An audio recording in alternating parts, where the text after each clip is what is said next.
Oli ku There is Still Hope, channel y'essuubi. Tukulamusako yonna gy'osinzira okutulabira. Gwali ku mukuto gwa There is Still Hope, ali ku Tish TV n'emikuto emirala. Weebale kubaayo, Mukama nkwebaza kubanga oli mulungi, tukuwa ekitiibwa n'amatendo. Twaniza okubeerawo okwo era omwoyo omutukuvu atukulembere okuyita mu Kristo Yesu, omwana wa Katonda omulamu. Amiina era amiina ddala. Mabegako awo nalabye Lord Mayor omulonde Inginiya bali mwezo Nsubuga. Lord Mayor omulonde we Kampala yatutte abasabi abasumba ne basabira yafeesi ye mu butongole nga tannabatandika gikozesa. Manyi waliwo obukiripusi bwe nalaba ku TikTok. Lord Mayor yagaana entebe. Lord Mayor avuddeko Erias Lukwago gye yali akozesa. Era eyo entebe gy'ogenda okulaba baaguze mpya. Naye bamusaayi FM bano bakalirugamu ne basooka basala omugambo. Mbu entebe yabaddeko logs za Illuminati. Lord Mayor yabadde akozesa. Ate olusi zaabadde design. So abantu ne banonooza bingi.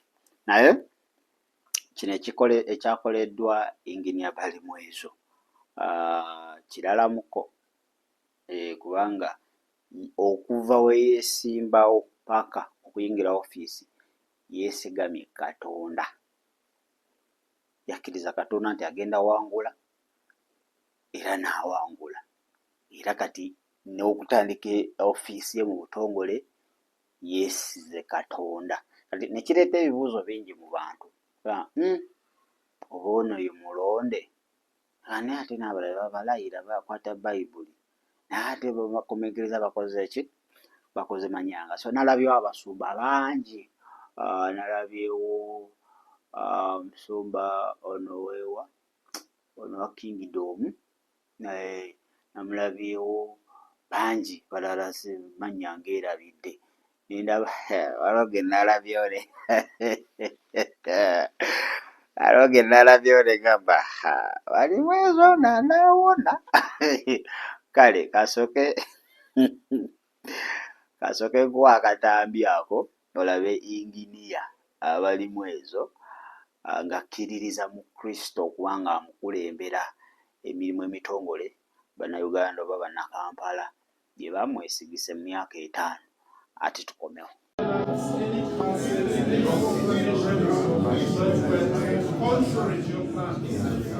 we close that in the name of Jesus. And Lord, we want to connect with one with the throne of God. Yes. But when he sits here, there will be a spiritual connection.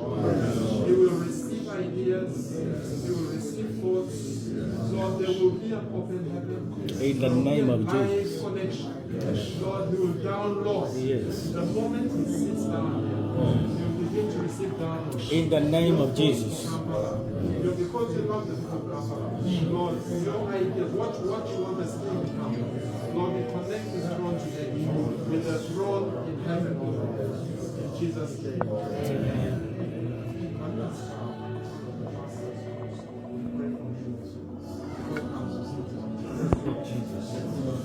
The Bible says when the anointing was put on David's head. The name of the Son and of the Holy Spirit. Amen. You don't operate like any other normal man. You'll be guided by God. Amen. The steps of the righteous man are ordered by the Lord. Amen. May the Lord order your steps. Amen. Whenever you step in this office, it is anointed and sanctified. Amen. For the glory of God. May the Spirit of the Lord rule over this city, guiding you, taking you to the right path. Whatever that any enchantment that is made to attack you shall be revealed to you by the Spirit of God. Whatever that is set against you and against the will of God. Akatambi ako kalabye essala ogirabye. That's what we need. Okubanga obukulembeze bwonna buva eri Katonda. Naye ekizibu ky'edaba nti kankubule political umbrella niwoogenda ng'ojjudde omwoyo, amazima wabanga Kristo takuyambye, bangi bavaayo ng'ate bali mu waasi, kubanga politics ajjudde that ali so demonic, sitaani yamwonoona, edduku liri muli, buli kimu kijjudde muli. Nzeetayeko ba MP bangi nga bayinga parliament nga bapasita, naye kati boogeza bitege, byeboogera tosobola bitegeera. So politics abantu baffe abaliyo nga bakkiriza beetaaga twongere obbasabira, kubanga it's one of the institutions the enemy has used okuba nga compromising abantu nabaviira ddala Katonda. Kakati bw'osoma Engero essuula ya 29, Proverbs chapter number 29, Proverbs 29 verse 2, njagala ogisome bulungi. Verse 2 egamba weti, when the righteous are in authority the people rejoice, but when a wicked man rules the people growl. So nti omutuukirivu abeera mu buyinza, abantu basanyuka, abantu bajaguza, kubanga buli decision yonna gy'akola eba ya Bwakatonda, aba akolera on behalf of God. Naye nti omubi kasita afuga giba miranga myereere, buli kanyomero kukaaba bukaabi, ekyandikwa gye kigamba. So nti twebaza Mukama nti bali mu ezo agenze ki mu ntebe, is righteous, tukkirize mukkiriza wa Katonda era tuwongere omusabira, kitegeeza nti buli decision gy'agenda okukola ebeera egenda leetera abantu okuba nga balijoyisinga, lwakuba ekizibu ekiro nti okulaba nga environment ekwetoolodde eyinza okuviirako okuba nga compromise. Kakati kankutwale era muki, kankutwale mu Zabbuli nga sinabakkuwa observation yange. Zabbuli ya 33 olunyiriri olw'12, Zabbuli 33 12 agambye atya? Agambye what? Blessed is the nation whose God is the Lord, and the people he has chosen and his own inheritance. Eweereddwa omukisa ensi eyo nga Katonda waayo ye Mukama. Okitegedde? Era n'abantu beerondera okubeera obusika bwe. Okitegedde? So ensi yonna nga Katonda is first eba ejjudde emirembe, naye ensi yonna nga erina options endala giba miranga myereere. So twongere obbasabira naddala abo abakkiriza mu Kristo abafunye ebifo. Politics yakwekanga nga mu myaka 9 kutuuka wakati w'5 gye baamuwa, myaka 2, olaba ebintu bitabuse, naye nga si nti ayagala obikola, wabula environment mwali nga yawambibwa, waliwo amaanyi agatali ga bulijjo agakola ki, agafugirawo. Naye ekibuga baba nga bakikwasiza Kristo, that is then better, ekyo kiba kirungi nnyo. Okubanga Kampala, one of the cities in the world ezeetagira ddala essaala, zibadde zijjudde emivuyo, vulugu n'ebintu ebifaanaganako ebito. Lwakuba nze nakubye binoculars zange we natunuulidde mu bali musabira,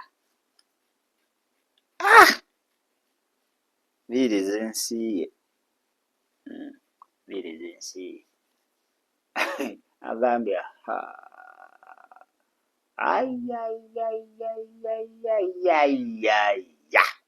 nalabyewo ekizibu babadde bamusabira, waliwo kye nalengedde, endala neŋŋamba inginiya otukoze kiffe, otukoze kikuba ndabayo akala akatali ka bulijjo. Manye Eriya yagamba omuzaana we, genda olabe, myaka 3 kiro teri nkuba, genda sigala ku maviivi, rekatara baba shitara. Omuzaana teri ddayo, teriddayo tegyali musanvu ntabye akala akalinga omukono nti tudduke inaatera okutonya ebindabinda. Kakati nakisanyukidde era nze nakirayi nagambye wow, this is so good, nice, perfect, powerful. Kirungi nnyo singa n'abalala bakola batyo. Akuba nagamba nakuba politics. Simanyi twongere okusabira inginiya waffe kuba bamwetoolodde awo. Naye ate ngenda olaba saala egenda mu maaso. Riboshi katayara mazereketerebo mazarabo mafuta bagaleese bamuyiyeeko neŋŋamba kyekyo mwoyo mutukuvu kasaanikire inginiya waffe kino ekibuga kakiddemu okumasaamasa. Saala neegenda mu maaso mashikutayarabo zereketerebo neŋŋamba weewo mu linnya erya Yesu entebe eno ofiisi eno Mukama gitwale mwoyo neŋŋamba nange gye nabadde neŋŋamba kyekyo Mukama nange nyongerezaako inginiya waffe mukulembere nno nga kamera tenandaga mukulembere omuwa obuvumu omuwa omwoyo omuwa amagezi omuwa nagenza okulaba nakoomye awo neŋŋamba gampedde amaanyi gampedde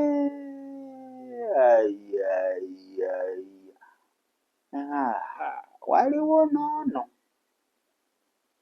naye nze mubasaba neŋŋamba naye Mukama mwesigwa.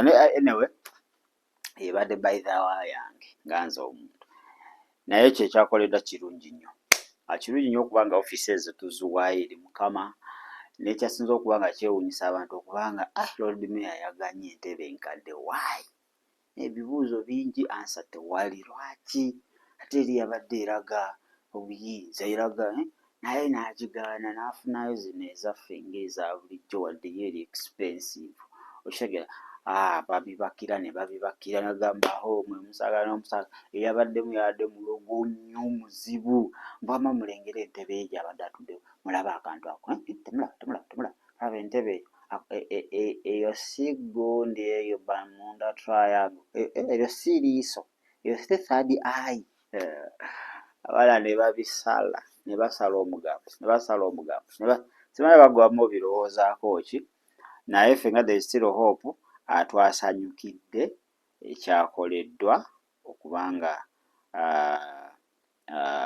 gundi naye omulonde bamuyita kati se bwe bamuyita his worship inginiya bali mu ezo lwakubanga ate bambi yayingidde ofiisi ye mu maanyi ag'essaala. So buli kye tukola kyonna tulina okuba nga twesigama Katonda. Buli kyotandika kyonna leka Katonda atandike. Bayibuli egamba eyatandika omulimu mwesigwa okubanga agutuusiza ddala ku lunaku luno olusembayo. So tukkiriza nti yatandise emyaka gino 5 mu ofiisi y'abalimu ezo mwesigwa nti oginaweerera emyaka 5 nga giweddeko ajja kuba byonna bye yapulaaninga ng'abituusizza. So naffe tusanyukira wamu naye. Ebibuli egamba musanyuke n'abo abasanyuka. Mukama tukwebaza kubanga oli mulungi, tukwebaza olw'ekisa kyo okwagalako twenyika mu ddagala omusaayi gwo. N'abayingidde ofiisi zonna Mukama mu bifo eby'enjawulo tubasabira mwoyo omutukuvu abaluŋŋamye baleme kukola okwagala kwabwe nga bo, baleme kukola okwagala kw'omuntu ssekinnoomu wabula ate bakole okwagala kwa Katonda. Era n'abali mu ofiisi mu bukyamu tebalina viiramu oba nga bakolera mu vulugu obaggyemu Mukama oteekemu abasaanidde mu Kristo Yesu Omwana wa Katonda omulamu. Amiina.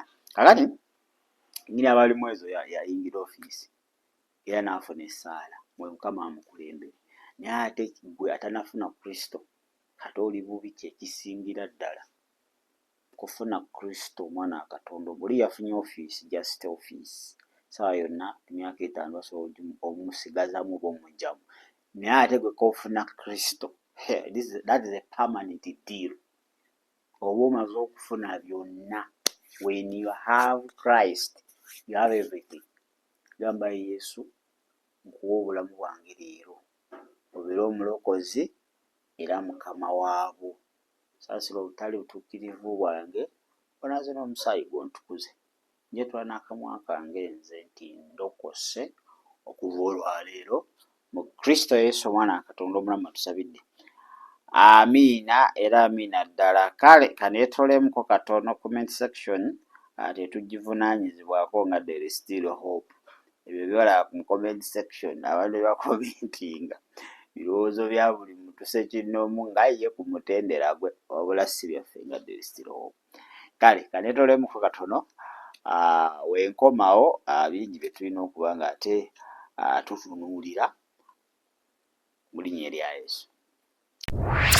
Weebale kulaba There is Still Hope. Okumanya ebisingawo tukubire ku 0752 34 14 47 oba ku 0761 08 83 15. Osobola n'otufuna ku email eya tshitv74@gmail.com. Eno ye There is Still Hope, channel y'essuubi.